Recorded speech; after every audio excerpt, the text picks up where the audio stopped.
చెన్నాపట్నం పట్టు చీరల అంగడి 2వ వార్షికోత్సవ బంపర్ ఆఫర్లు. పట్టు మరియు కాటన్ శారీస్ పై భారీ డిస్కౌంట్లు.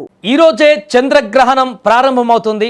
అత్యంత అరుదైనటువంటి సంపూర్ణ చంద్రగ్రహణం ఏర్పడుతుంది. అయితే ఈ రోజు మధ్యాహ్నం 3:20 ఈ యొక్క సంపూర్ణ చంద్రగ్రహణం మొదలవుతుంది. అయితే మన ఇండియాలో ఈ గ్రహణం చివరి దశలో ఉన్నప్పుడే కనిపిస్తుందని నిపుణులు చెబుతున్నారు. ఎందుకంటే సాయంత్రం వేళలో చంద్రుడు మనకు కనిపిస్తాడు కాబట్టి అప్పటికి చంద్రుడు కనిపించే సమయానికి చంద్రగ్రహణం అంతా కూడా ముగింపు దశలో ఉంటుంది. ఆ చివరి 20 నిమిషాలు మాత్రమే చంద్రగ్రహణం కనపడేటువంటి అవకాశం ఉంది.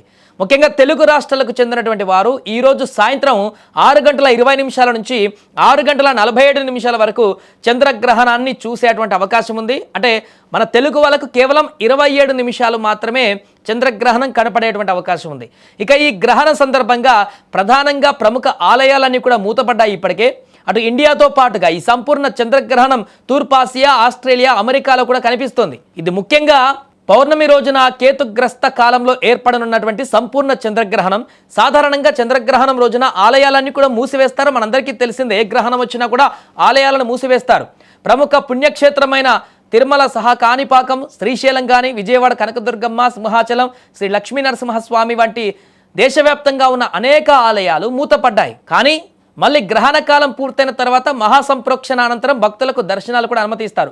కానీ కొన్ని ప్రసిద్ధ ఆలయాలు మాత్రం గ్రహణ సమయంలోనూ యథావిధిగా తెరిచే ఉంటాయి. అలాంటి ఒక 5 ఆలయాల గురించి ఒకసారి ఇప్పుడు మనం పూర్తిగా వాటి వివరాలు చూసేటువంటి ప్రయత్నం చేద్దాం.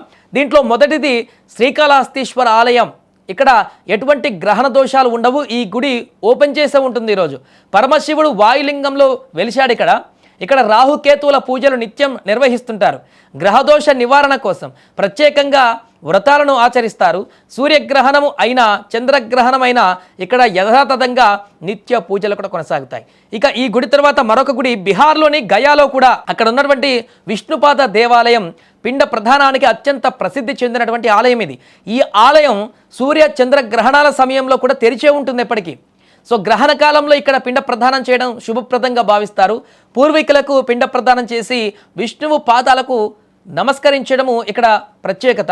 అండ్ ఇక 3వ ఆలయం విషయానికి వస్తే మహారాష్ట్రలో, మధ్యప్రదేశ్లో ఉన్నటువంటి ఉజ్జయినిలోని మహాకాళేశ్వరుడి దేవాలయం శైవ భక్తులకు పవిత్ర స్థలం ఇది. ఈ ఆలయం కూడా గ్రహణ సమయంలో తెరిచే ఉంటుంది.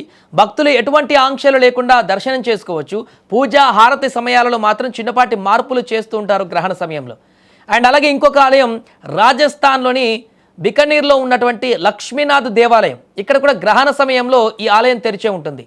ఒకసారి గ్రహణం సమయంలో పూజారులు ఆలయం తలుపులు మూసి నైవేద్యం సమర్పించలేదు. లక్ష్మీనాథుడు ఒక పిల్లవాడి రూపంలో బయటకు వచ్చాడట. ఆలయం ఎదుట ఉన్న ఓ దుకాణదారుడికి తన ఆకలి గురించి చెప్పాడట. కాలి కడియాన్ని దుకాణదారుడికి ఇచ్చి పదార్థాలు తిని ఆకలి తీర్చుకున్నాడట.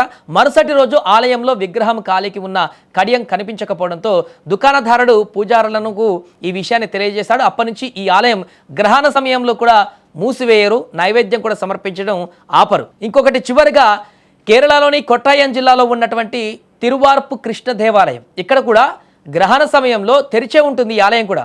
ఈ గ్రహణ సమయంలో ఆలయాన్ని మూసివేసి నైవేద్యం ఇవ్వకపోతే శ్రీకృష్ణుడి విగ్రహం బలహీనపడుతుందని ఇక్కడ ఒక నమ్మకం ఉంది. ఒకసారి ఆలయం మూసినప్పుడు మరుసటి రోజు విగ్రహం బలహీనపడడంతో అప్పటి నుంచి ఈ ఆలయాన్ని గ్రహణ సమయంలో మూసివేయడం పూర్తిగా ఆపేశారు. ఇక్కడ కూడా ఓపెన్గా ఉంటుంది ఈరోజు గ్రహణ సమయంలో. అక్కడ కూడా రెగ్యులర్గానే దర్శనాలు కూడా కొనసాగుతుంటాయి. సో ఇలా దేశవ్యాప్తంగా ఉన్నటువంటి అన్ని ఆలయాలలో ప్రముఖ ఆలయాలు ఈరోజు గ్రహణ కారణంగా మూసివేయబడుతుండగా ఈ యొక్క 5 ఆలయాలు మాత్రము ఈ గ్రహణ సమయంలో కూడా పూర్తిగా ఓపెన్ చేసే ఉంటాయి. ఎలాంటి దోషాలు కూడా లేకుండా ఈ యొక్క ఆలయాలను దర్శనం కూడా చేసుకునేటువంటి అవకాశం ఉంటుంది. సో గ్రహణ సమయంలో మిగతా దేవాలయాన్ని మాత్రం మూతపడి సాయంత్రం సంప్రోక్షణ తర్వాత మరలా రీఓపెన్ అవుతాయి.